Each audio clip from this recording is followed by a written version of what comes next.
Okay.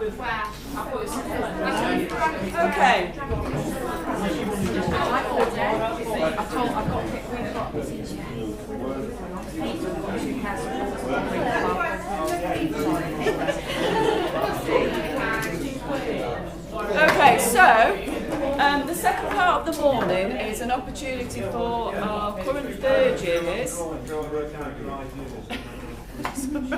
It's okay. For our current third years to give you an overview really of learning disability nursing over 100 years. But before we just do that, Sam Beach, who's one of the students in that group, she's written a poem about what learning disability means to her, so we thought it'd be appropriate for us to be able to hear that this morning. So thank you, Sam.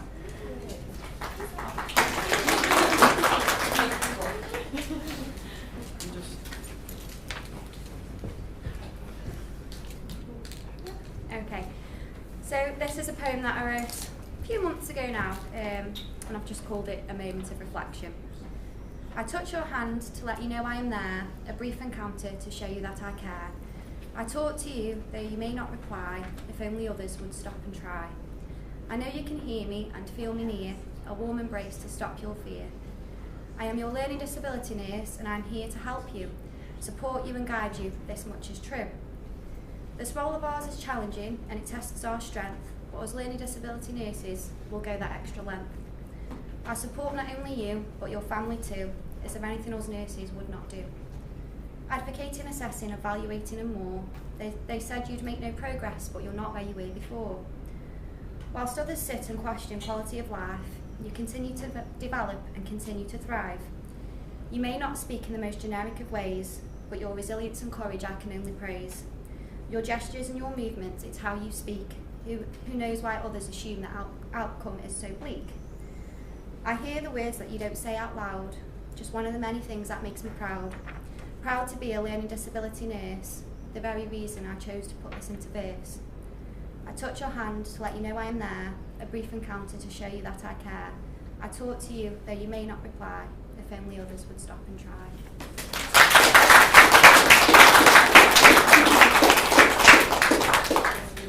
Okay, so thank you, Sam. So I think, am I assuming, oh no, somebody else going to assume technical director role? Okay, fantastic.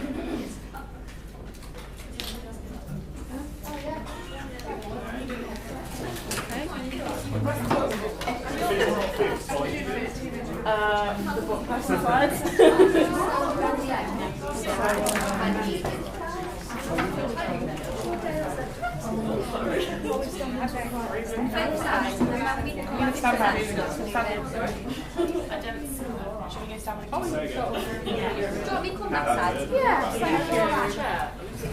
So bear in mind you need to be shot. So where do you want to be? Are we able to just do it where we come into shop when it's our bit and then come back out? Is that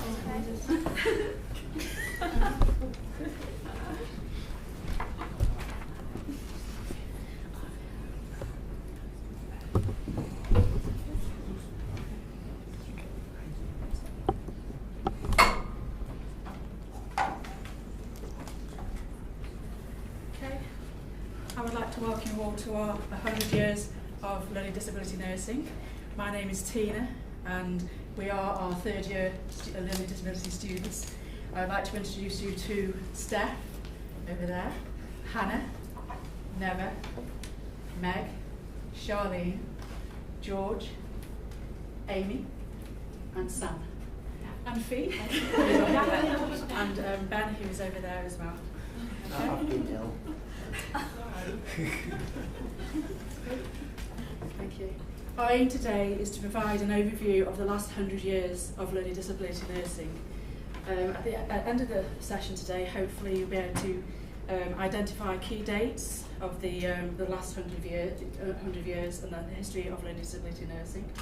You'll be able to hopefully identify how we've developed learning disability nursing throughout our history, and also identify what the future holds for us as learning disability nurses. We will be using some outdated terms, however, throughout this these slides. We do not wish to offend you, but they you know that we will have to use them. So, you know, okay. Thank Thank you. Okay, so it's estimated that in England there's 1.5 million people with a learning disability. There's almost 1 million people who are adults with a learning disability, and it's disproportionately more males than females. It's estimated that roughly 5,000 people in Stoke-on-Trent have a learning disability, and unlike the general trend for life expectancy, men are estimated to live longer than women, men 63 and women 60. However, this is increasing.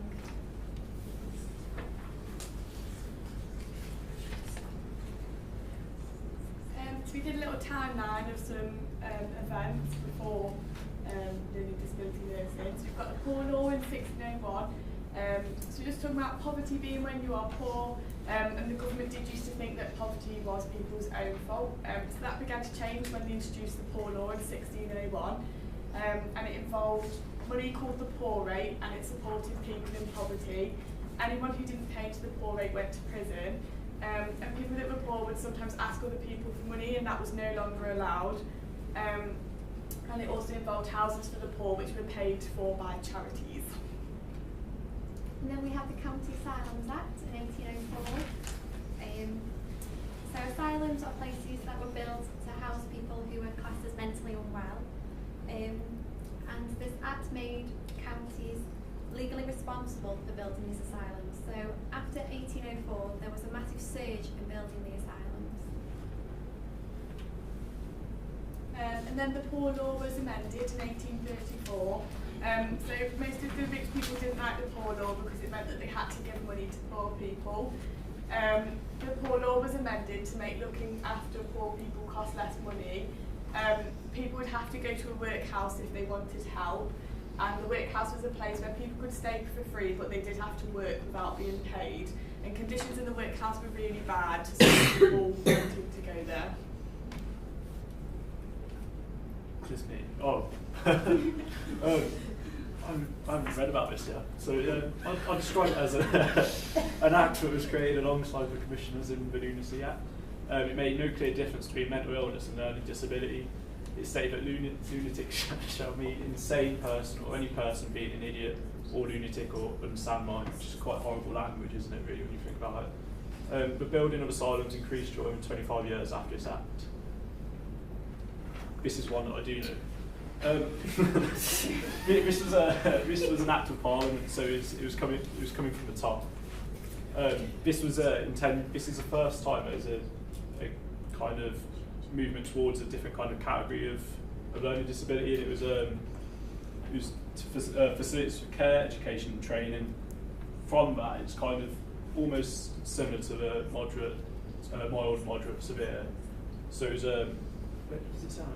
It was one second, I've got to write it down. It was basically saying that for educational purposes, you can be put into these brackets and then put into education through that. So it was kind of a move in the right direction, but still not all that great.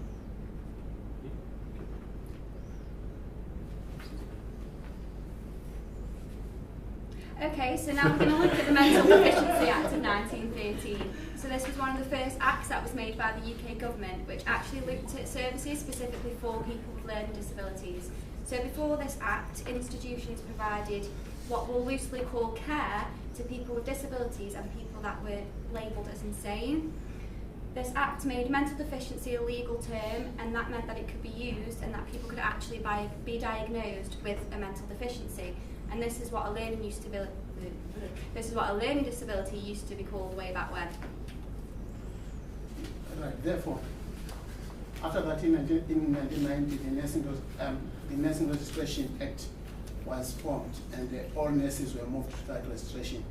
And the General Nursing Council made the separate registration for the mental deficiency nurses, so the learning disabilities were put in a separate nursing section. However, most of the mental learning disability nurses who were different nurses decided to move to a Royal Markov Psychological Association, and it was very well, it was important by them for them to move to that particular registration. And there were many reasons for that, but there were some concerns about general sicknesses, and on the GNC registration, because they thought if they left them there, I mean the other nurses are being left in the other registration, and they moved to another registration. There was a bit of the concerns over there, and then the nurses should be part of the, and they decided that whether we be part of the learning disability will be part of the registration or not, to be professional or not. And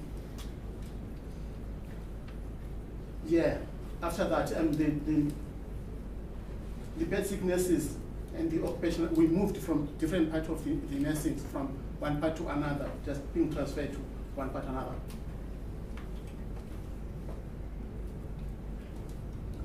After all the battles of transferring there and there, in 1949 the NHS was being formed. In 1948 the NHS was being formed, and then the most of the trained learning disability nurses, they remained in NHS. However, in 1950 the GNC took over the training of all the nurses in NHS, and that includes us, the learning disability, mental health, and the learning disability. This shows that this shows that where we started to begin to be recognized as the nurses. That's where the registration of the learning disability started to be recognized, and then the GM was replaced by the United Kingdom Central Council, and then later on, after that, in 2002, the NMC took over from GMC. Okay, so in 1927, the Mental Deficiency Act was changed. It changed some of the terminology that was used for someone with a learning disability.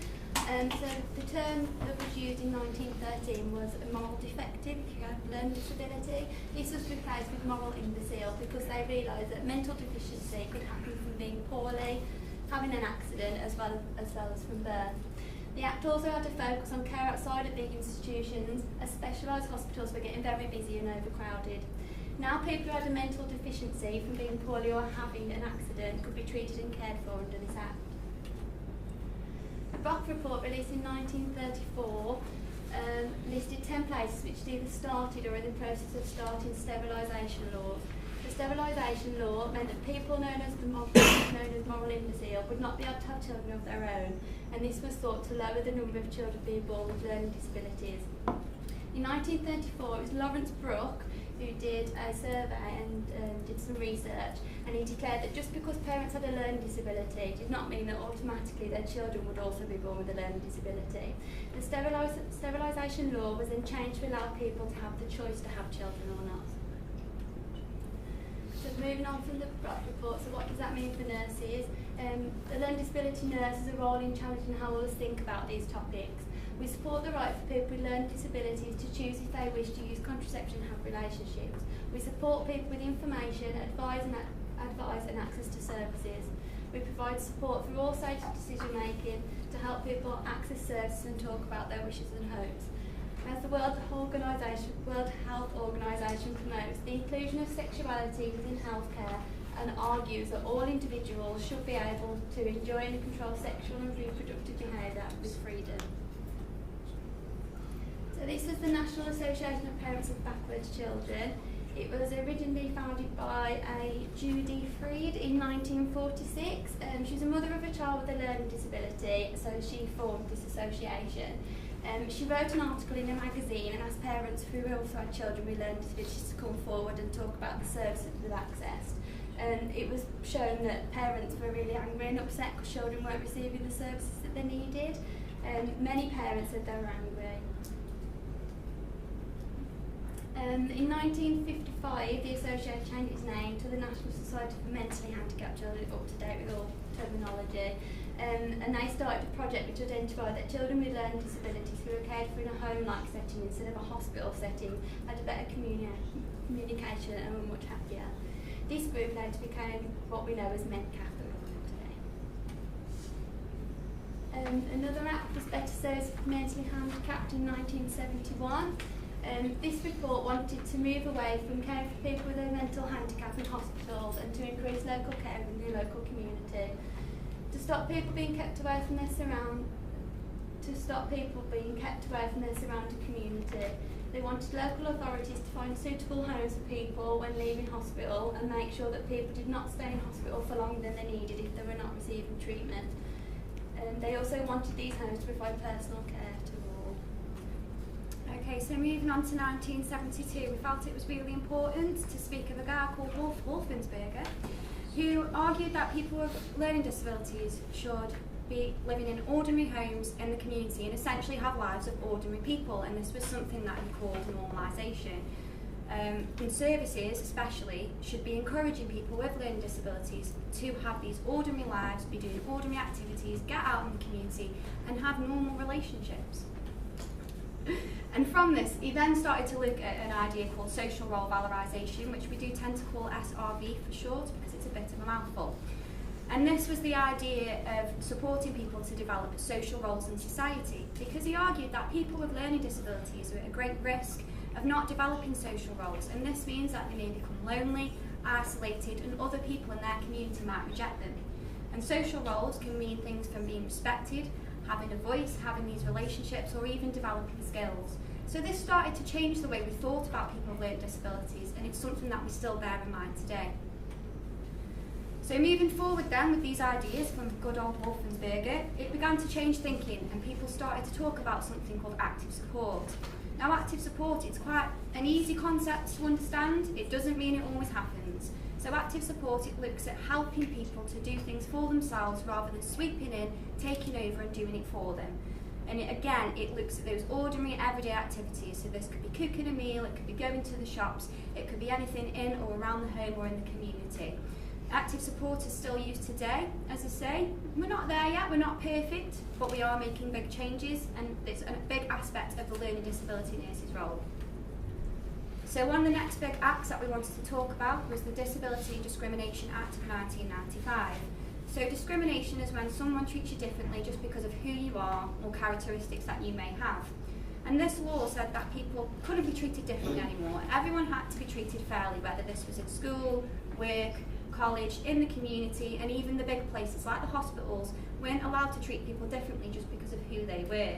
And as learning disability nurses, I think we'd all agree that we're experts in challenging any discrimination against people who have learning disabilities. And next we're going to look at Valuing People 2001. Now this was quite important because this was a government document that was written and made all about people with learning disabilities. And as well as looking at how we can improve general health and well-being of people with learning disabilities, there were also 4 goals that it wanted to achieve. So it looked at legal and civil rights, and this encompasses quite a lot, and it was the idea that everyone should be treated fairly as individuals, and importantly they're protected by all these laws that we've been talking about. Independence, and that refers to a little bit links in with the active support. We're encouraging independence as much as possible rather than taking it away from people. Choice, and this can be choosing what you want for tea or choosing where you want to live. It's having a say in your lives. Inclusion, and this again links back to the community living. You know, we're not hidden away in big hospitals, we're in the local community and we're taking part in community activities. And as I've said, there was also a big focus on improving health and well-being, and this was a huge part of the learning disability nurse's role.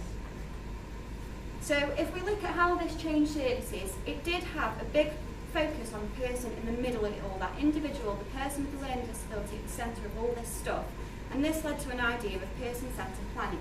And this was different to the traditional care plans because it didn't just focus on what the person needed to get by day to day. It started to question what did they want, what did they wish for, what didn't they like. And a learning disability nurse has a key role in that person-centred planning, sitting down with that individual, with the family's carers, whoever they want to be there, and really getting down to what they want from their life. The next big act that we felt was important was the Mental Capacity Act of 2005.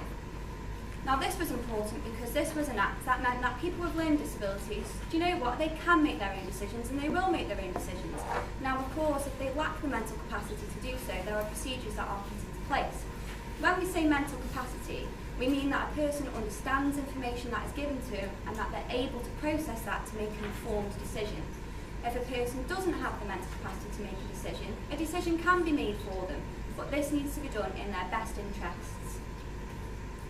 So this did change services, and it's very, very important because for people with learning disabilities, we are encouraging them to make decisions. And we know this doesn't always happen, and I won't say that it does, but it is a law, and that means that any decisions that are made for somebody by us as nurses or other professionals, it has to be written down, it has to be documented, and we have to give reasons. So it makes it that little bit harder to ignore this now because this is a law. And as I've said, the learning disability nurse, we're really important in this because we're going to sit down and we're going to help the people with learning disabilities to understand the information that we're giving them, and that enables them to make that informed decision as much as possible.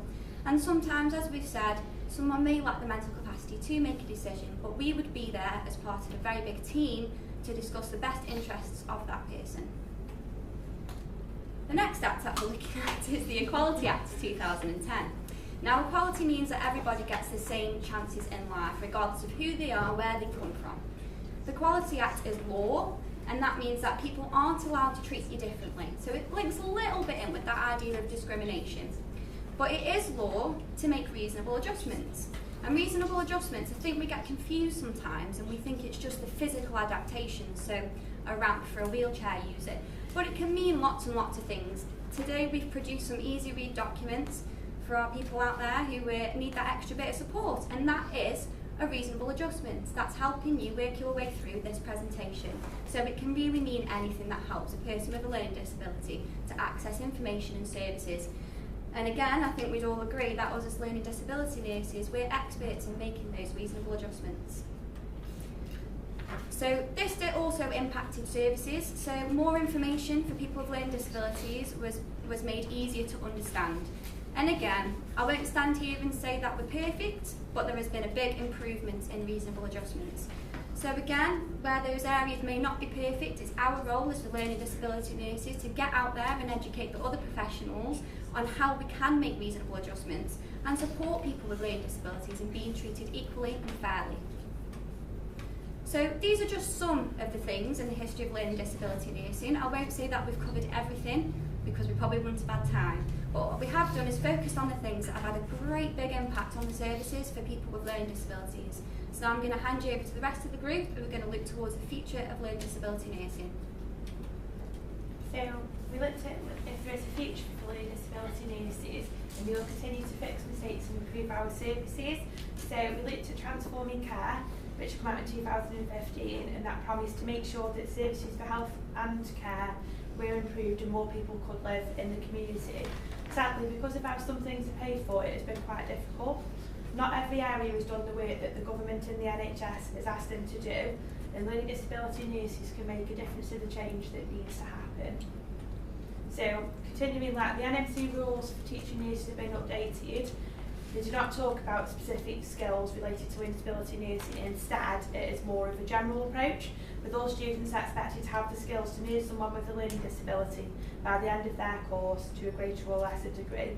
This is also reflected in the standards for qualified nurses.